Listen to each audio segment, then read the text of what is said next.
Hello everyone, welcome back to code with Vidya. Last व्हिडिओत आपण advance data types बघितले. So आज आपण बघूयात व्हेरिएबल्स इन पायथन. तुम्ही पायथनमध्ये डेटा स्टोअर करता, पण तो डेटा जातो कुठे? व्हेरिएबल्समध्ये. समजा बघा, आता तुमच्या फोनमध्ये कॉन्टॅक्ट सेव्ह असतात, नेम प्लस नंबर.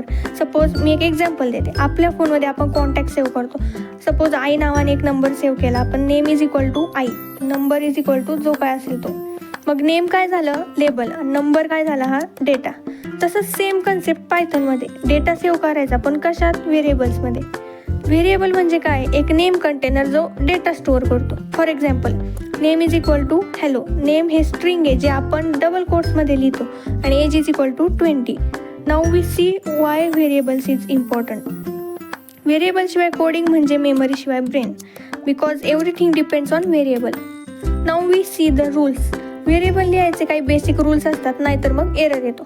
नेम हे लेटरने स्टार्ट झालं पाहिजे, ते आपण नंबरने नाही करू शकत. स्पेस आलो नाही, आणि केस सेन्सिटिव्ह असतात.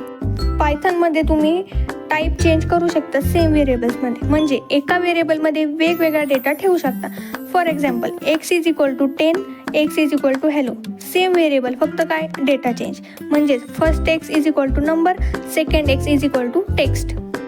पायथनमध्ये टाईप डिक्लेअर करावा लागत नाही. एका लाईनमध्ये मल्टिपल व्हेरिएबल्स क्रिएट करू शकतो आपण. Suppose A B C is equal to 1 2 3. एकाच लाईनमध्ये 3 variables. Time save plus code पंक्ती.